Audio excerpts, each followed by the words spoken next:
Nous recevons François-Xavier Bellamy, député européen, en visite à Mayotte. Bonjour. Bonjour. Alors, c'est très rare de voir un député européen ici à Mayotte. Alors, quelle est la raison de ce déplacement? Eh bien, la première raison, c'est justement que je crois qu'il est vraiment très important de venir sur le terrain. Je le fais régulièrement en métropole et c'était aussi important pour moi de venir en Outre-mer pour pouvoir être au contact des habitants, au contact des Mahorais, comprendre les problèmes auxquels ils font face au quotidien, tenter de préparer des solutions et puis, bien sûr, identifier aussi l'incroyable potentiel de développement de cette île de Mayotte parce que je crois à cette extraordinaire capacité de l'île de se développer. C'est donc avec une grande joie que j'ai accepté l'invitation de Mansour Kamardine, le député de Mayotte, pour pouvoir venir au contact des Mahorais et créer ce lien avec eux. Alors, vous étiez déjà sur le terrain puisque vous êtes arrivé dimanche à Mayotte. Qu'est-ce que vous avez pu constater de visu qui serait peut-être différent de ce que l'on vous aurait raconté de Mayotte? D'abord, on parle beaucoup des problèmes de Mayotte et je crois qu'il faut en parler, bien sûr, en tous les cas des difficultés auxquelles l'île fait face. Mais ce qui m'a marqué, c'est vraiment cet extraordinaire potentiel de l'île. À la fois un endroit magnifique et vraiment c'est une grande chance de pouvoir découvrir ce lieu. Et puis aussi un potentiel en termes de jeunesse, d'énergie, de dynamisme.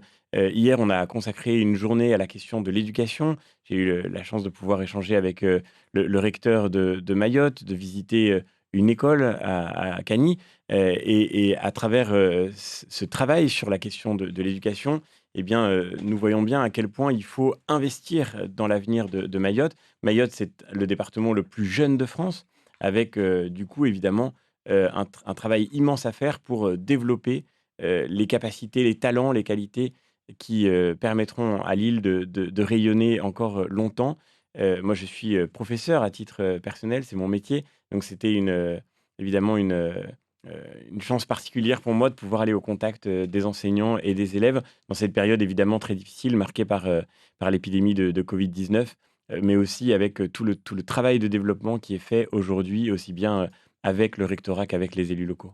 Alors, comment faire des Mahorais des citoyens pleinement européens alors que c'est déjà assez compliqué pour certains de se sentir français dans un département, comme vous l'avez vu, hein, où les droits sont souvent à hauteur de 30 à 50%.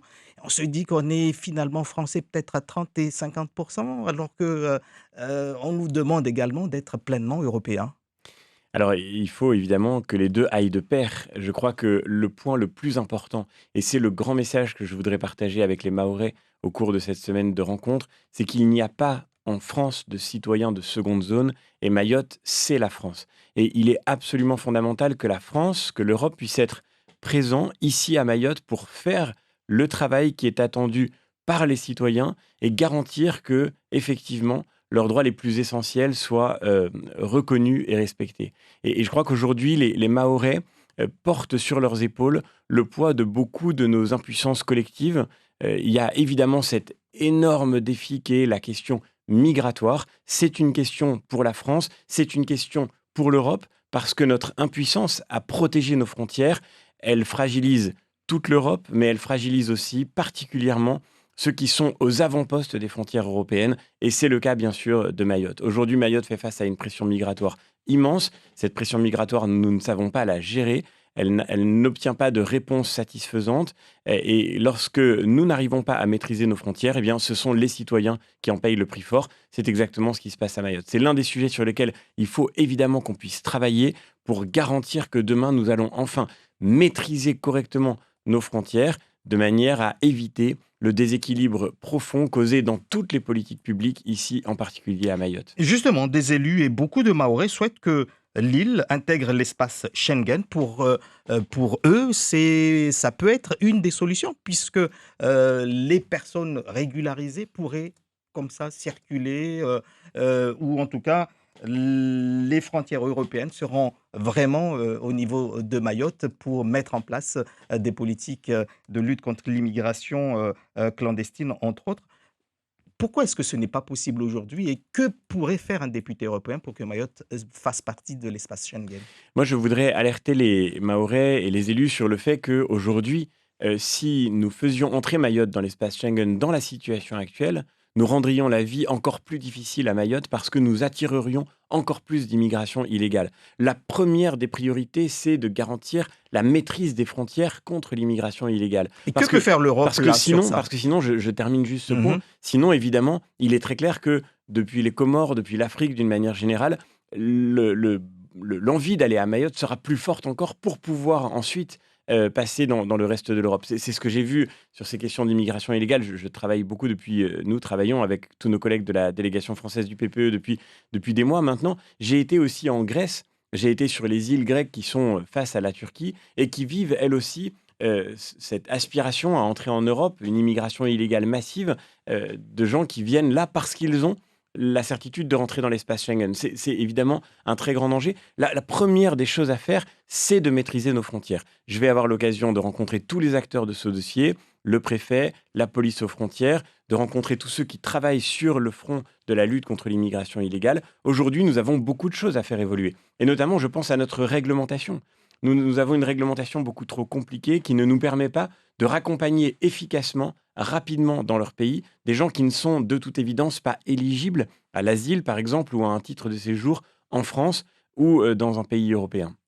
Et donc, il est fondamental que nous puissions ajuster notre réglementation pour nous donner une plus grande capacité de réaction, de protection de nos frontières, de reconduite à la frontière. Encore une fois, on n'aura rien fait pour Mayotte tant qu'on n'aura pas commencé par résoudre ce problème fondamental. On va commencer au Parlement européen un travail de très grande importance sur ce que la Commission européenne appelle le pacte pour la migration. Je crois qu'à travers ce nouveau schéma sur les questions migratoires, il est temps d'affirmer enfin un principe clair.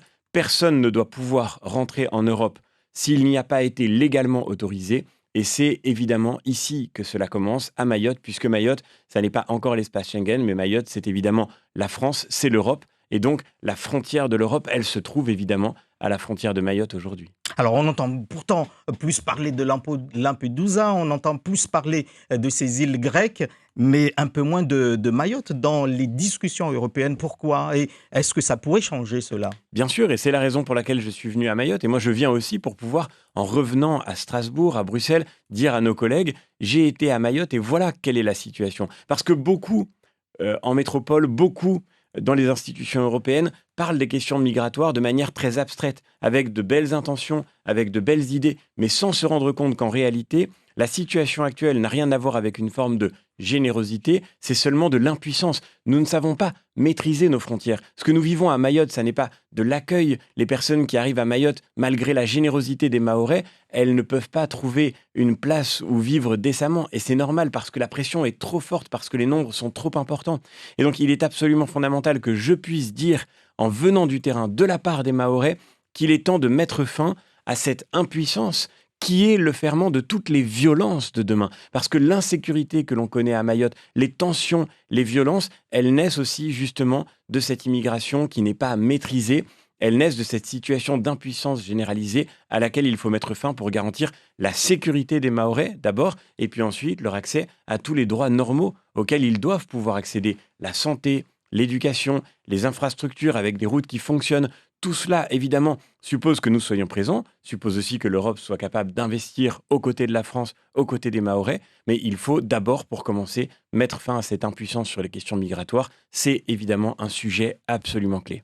7h24, vous écoutez Zakou Elie. Nous sommes aujourd'hui avec le député européen LR, François-Xavier Bellamy. Alors, quand on parle d'Europe, on pense également à développement. Vous parlez tout à l'heure des infrastructures et l'Europe et ses investissements.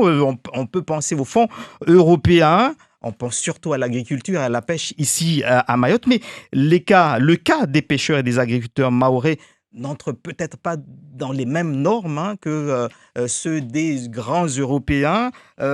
Ici, il n'y a pas de grosses parcelles, il n'y a pas non plus des pêcheurs avec des bateaux professionnels, etc. Et les Mahorais, justement, ont l'impression, là aussi, d'être un peu mis à l'écart. Que faut-il faire pour que tout cela change ? D'abord, il faut protéger tous les modèles économiques. Et le modèle de l'agriculture, de la pêche mahoraise, c'est un modèle qui a sa pertinence ici dans l'écosystème de Mayotte. C'est aussi d'ailleurs le modèle français. Il y a des pays européens qui ont des pêches industrielles ou des agricultures beaucoup plus industrialisées. Nous avons un modèle plus artisanal et je crois qu'il faut aussi savoir le protéger. La deuxième chose, c'est que, vous l'avez dit, Mayotte a rejoint plus récemment l'espace européen avec les normes européennes. Et moi, je suis en commission de la pêche, par exemple, je le dis avec mes collègues de la commission de la pêche, il faut que nous puissions aider, par exemple, les pêcheurs mahorais, comme les agriculteurs mahorais, à se mettre aux normes européennes. C'est important de progresser vers des normes communes pour respecter l'environnement, pour préserver les espèces, mais il faut évidemment que ça suppose une aide particulière en termes de financement, d'investissement, pour que demain les bateaux, les équipements des pêcheurs, des agriculteurs puissent rejoindre ces normes. Et le troisième élément, vous le disiez, c'est le développement en termes d'infrastructures d'une manière beaucoup plus générale, au-delà de l'agriculture et de la pêche. Mayotte doit pouvoir bénéficier des fonds européens d'une manière qui soit efficace. Aujourd'hui, les fonds européens s'achèvent pour leur première programmation. C'est la deuxième programmation qui va commencer à Mayotte. Mais on voit bien qu'on n'est pas encore arrivé à mettre vraiment en œuvre de manière efficace les financements européens. Ces financements qui sont dédiés en particulier aux territoires marqués par des difficultés. Et on sait que Mayotte est marquée par une grande pauvreté, parfois dans certains milieux, dans certains villages. Eh bien, il est d'autant plus important que les fonds européens soient mobilisés pour servir le développement des infrastructures. Il y a beaucoup de rattrapage à faire. Je pense aux routes en particulier. La circulation à Mayotte doit impérativement être améliorée pour que tous les Mahorais puissent se servir de leurs véhicules quand ils en ont besoin de manière simple et efficace pour pouvoir aller travailler, par exemple. Comment se fait-il aujourd'hui qu'il n'y ait que des routes à une voie opposée dans toute l'île? Il faut évidemment qu'on puisse, pour éviter les embouteillages, il faut qu'on puisse, pour faciliter les circulations, investir dans les infrastructures, investir dans les routes. Et ça suppose évidemment que les fonds européens puissent être mobilisés efficacement par les collectivités locales, par les maires, par le département, au service du développement de l'île. Des fonds européens qui risquent de baisser pourtant, quand on parle du POSEI, entre autres. Ça risque d'être, d'être problématique pour les Mahorais qui attendent beaucoup de ce genre de fonds européens. Qu'allez-vous faire pour défendre justement ces fonds pour Mayotte, pour les territoires insulaires qui en ont besoin? Nous travaillons déjà, nous sommes déjà mobilisés pour défendre ces fonds. Je crois que c'est très important que les fonds européens, ils aillent en priorité vers les régions qui en ont le plus besoin. Et on sait que les régions ultra-périphériques, d'une manière générale, sont des régions qui ont des difficultés spécifiques, des questions particulières. Et je crois qu'il est fondamental que nous puissions préserver ce moyen, cet outil de développement qu'est le POSEI. Avec des collègues du Parlement européen, de toute sensibilité politique d'ailleurs, de tous les groupes politiques, nous nous sommes réunis, nous nous sommes mobilisés ces dernières semaines à Bruxelles, à Strasbourg, pour faire entendre la voix des régions ultra-périphériques. Je faisais partie de tous les parlementaires qui ont manifesté de manière concrète pour pouvoir dire la nécessité de préserver le POSEI. Et nous le faisons en lien, bien sûr, avec nos collègues français, avec le député Mansour Kamardine, par exemple, qui lui aussi est engagé sur cette question. Je crois que c'est vraiment fondamental qu'on puisse maintenir le budget de ces financements pour les régions ultra-périphériques. Mais je le redis, le deuxième aspect qui est fondamental, c'est que les fonds qui existent soient correctement dépensés. Et aujourd'hui, on a déjà à Mayotte des fonds qui sont mobilisables et qui ne sont pas investis parce que les procédures sont trop compliquées, parce que les acteurs ne sont peut-être pas encore assez formés. Et donc je suis venu aussi ici pour mieux comprendre les difficultés et pour faire en sorte que demain, dans la prochaine programmation, la totalité des fonds puisse être vraiment investie au service des Mahorais et du développement de Mayotte. Pour finir, comment faire pour que les Mahorais n'aient pas l'impression que mettre en place des normes européennes, être dans l'Europe, ce n'est pas simplement des contraintes, puisqu'il y a énormément de contraintes, des contraintes liées par exemple aux questions environnementales et tout cela peut faire ressentir aux Mahorais une espèce de contrainte plutôt que des avantages que d'être dans l'Union européenne. Comment faire passer ce message-là pour éviter ce ressenti? D'abord, il faut aussi écouter ce ressenti. Et effectivement, quand il y a des contraintes qui sont absurdes, il faut les faire évoluer. Moi, je milite pour une Europe qui soit plus simple, pour une Europe qui ne passe pas d'abord par des normes, mais qui passe d'abord par des stratégies, pour une Europe qui ne multiplie pas les règles complètement décalées par rapport à la réalité du terrain. Et c'est la raison pour laquelle il est tellement important d'aller sur le terrain pour écouter les Mahorais, pour écouter les élus locaux, pour écouter les chefs d'entreprise, tous ceux qui font la vie de cette île et comprendre comment nous devons ajuster ces règles et ces normes. Il y a une partie qui revient à l'Europe, il y a aussi une partie qui revient à la France. Et parfois, derrière ce qu'on appelle les normes européennes, il y a en réalité des règles que la France s'impose à elle-même et qui rajoutent encore une échelle de complexité. Quand je pense que, pour prendre des exemples tout simples, quand je pense que les Mahorais doivent subir des normes très spécifiques qui ont pour but d'éviter les problèmes liés à la neige, voilà, on se dit qu'il y a dans la construction des parkings, par exemple, dans la construction des immeubles, on se dit qu'il y a quelque chose qui est complètement absurde, évidemment, dans une situation qui est inadaptée à la réalité de l'île, de son climat, de son territoire. Maintenant, ce qui est fondamental aussi, c'est, moi je ne veux pas parler que des difficultés, je suis venu pour écouter ce que les Mahorais avaient à dire sur la manière dont il faut travailler pour que l'Europe soit plus efficacement à leur service, parce que je crois, et je le redis, au potentiel extraordinaire de cette île, à ses qualités, à ses atouts incroyables. Mayotte peut être une fierté française, Mayotte est une fierté européenne, et je crois qu'il faut le redire aussi, c'est le message que je suis venu porter aussi de la part des Mahorais à Paris et à Bruxelles et à Strasbourg demain. Merci beaucoup François-Xavier.